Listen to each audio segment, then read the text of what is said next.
사랑하는 라이브 시청자 여러분, 참 좋은 날입니다. 오늘 하루도 행복한 하루가 될 수 있기를 원합니다. 오늘 아침에 나누실 하나님의 말씀은 사도행전 2장 17절입니다. 하나님이 말씀하시기를 말세에 내가 내 영을 모든 육체에 부어주리니 너희 자녀들은 예언할 것이요 너희 젊은이들은 환상을 보고 너희의 늙은이들은 꿈을 꾸리라. 그때 내가 내 영을 내 남종과 여종들에게 부어주리니 그들이 예언할 것이요 또 내가 하늘 위로 하늘에서는 기사를 아래로 땅에서는 징들을 베풀리니 곧 피와 불과 연기로다. 사랑하는 라이브 시청자 여러분, 지난 삼복도에 너무 많이 힘들게 사셨죠. 이제는 말복이 지나고 서서히 가을로 들어가는 그러한 과정에 있습니다. 오늘도 건강하시고 은혜 안에서 기쁨이 넘치는 하루가 될 수 있기를 바랍니다. 성경에 보면 세 종류의 사람이 나옵니다. 첫째는 육에 속한 자입니다. 고린도서 2장 14절. 두 번째는 15절에 보면 신령한 자가 나오고 고린도서 3장 1절에 보면 육신에 속한 자가 나옵니다. 육에 속한 사람은 불신자를 의미하고 육신에 속한 자는 신앙이 어린 성도를 말합니다. 신령한 자는 성령으로 거듭나고 영적으로 성숙한 자를 말합니다. 다시 말하면 성령 충만하여 살린 본이 되는 사람입니다. 구약시대의 요엘 선지자는 마지막 때가 되면 하나님이 성령을 남종과 여종들에게 부어주심으로 자녀들은 예언을 하고 젊은이들은 환상을 보고 늙은이들은 꿈을 꾸리라 했습니다. 성령의 사람들은 임팩트가 있어야 됩니다. 이 임팩트는 영향, 충격, 효과라는 세 가지 의미가 있습니다. 어떤 사람이나 일에 큰 영향을 주는 것, 이것은 임팩트입니다. 다시 말하면 당신의 말은 나에게 큰 영향을 주었습니다 하는 분들이 있죠. 두 번째는 충격입니다. 물리적인 부딪힘이나 정신적인 충격을 말할 때 예를 들면 사고의 충격이 너무나 컸다 하는 말이 있어요. 세 번째는 효과와 파급력입니다. 어떤 행동이나 정책이 가져오는 결과를 말합니다. 쉽게 말하면 그 프로그램은 지역사회에 긍정적인 영향을 주었어 라고 말하죠. 신앙적으로 적용하면 하나님의 말씀이 사람의 삶을 변화시키는 강력한 영향력 또는 복음이 세상에 미치는 변화의 능력을 말합니다.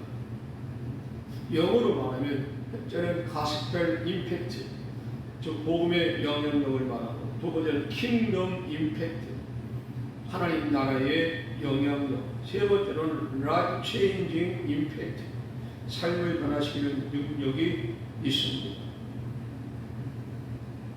첫째로 우리가 꿈과 환상과 예언은 서로 다른 방식으로 나타나지만 성경에서는 모두 성령이 사람에게 하나님의 뜻을 알려주는 통로로 사용하셨습니다. 항상 주의할 것은 성경과 같은 권위를 가진 새로운 어떤 계시가 나타나실 때에 우리는 그것을 반드시 성경 말씀과 분별의 원칙 안에서 이해를 해야 합니다. 사람의 감각에서 나온 것을 계시라고 말하는 그건 잘못된 것이죠. 성령을 통해서 계시가 왔다면 그건 하나님이 주신 거지만은 사람의 감정을 통해서 나는 계시를 받았다라고 말하는 것은 그건 하나님을 향한 하나의 거역입니다. 두 번째로 꿈을 살펴봅니다. 꿈은 잠자는 동안에 마음에 나타나는 영상이나 생각이나 느낌을 말합니다. 성경에서는 하나님의 꿈을 통하여 그 뜻을 알려주실 때가 있었습니다. 창세기 37장 1절로 12절에 보면 요셉이 왕의 꿈을 해석합니다.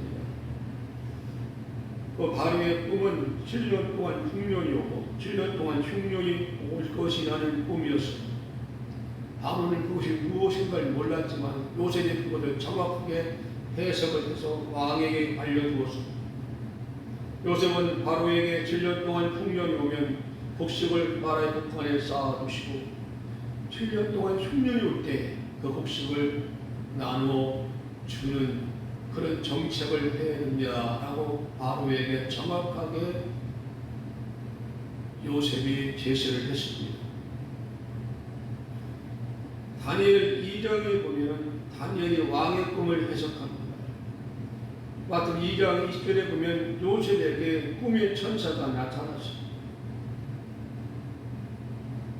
꿈은 성령께서 때때로 사람을 깨우치거나 인도하시는 수단이 될 수도 있어요.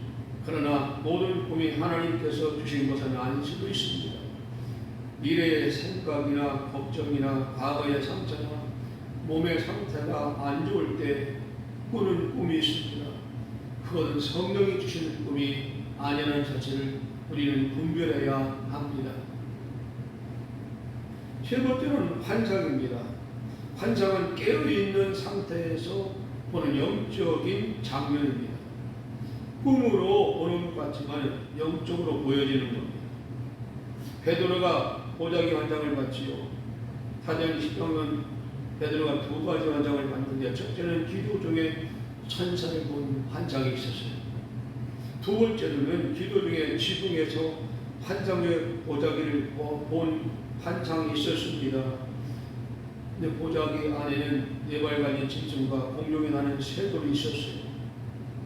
하나님은 그걸 잡아먹으라.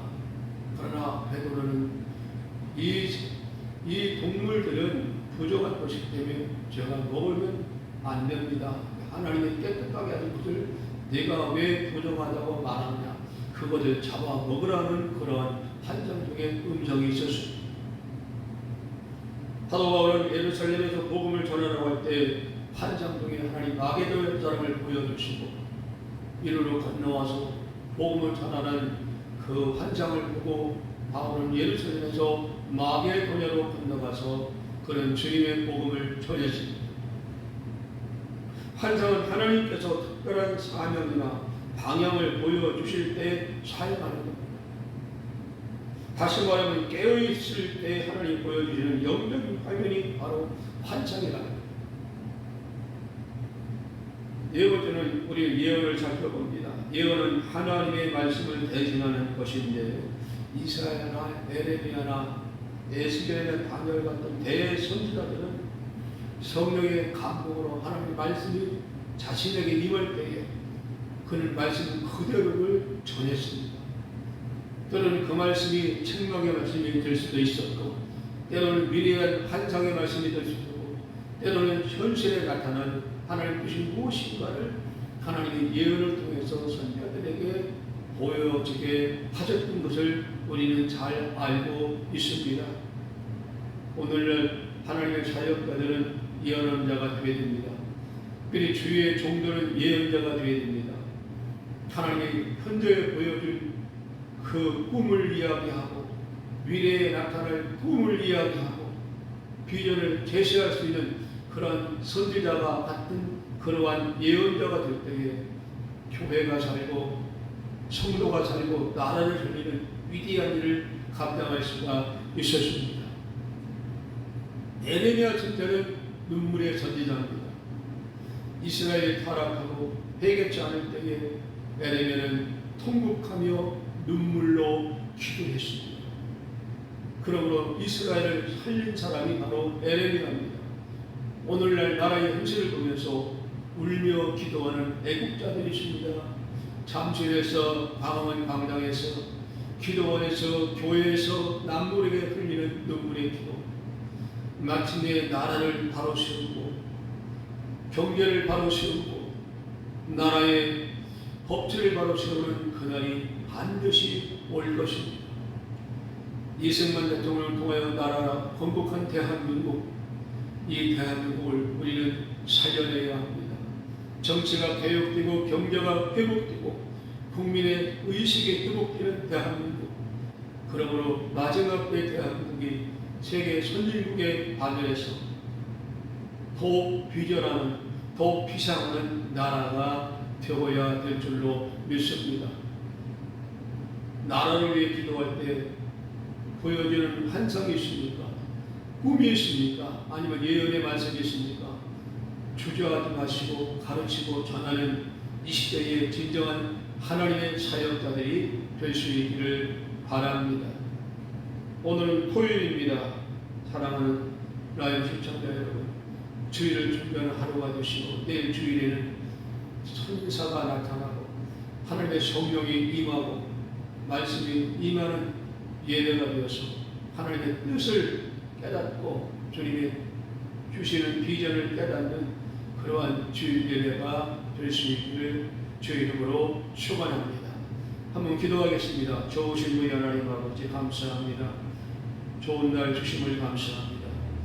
주신 말씀, 꿈과 환상과 예언을 우리가 기억하게 하시고 우리 앞에 꿈과 환상의 예언이 임할 때에 이건 하나님의 뜻으로 받아들이고 받은 대로 본 대로 말할 수 있는 이 시대의 사역자들이 되게 하여 주옵소서. 예수님의 이름으로 기도하옵나이다. 아멘.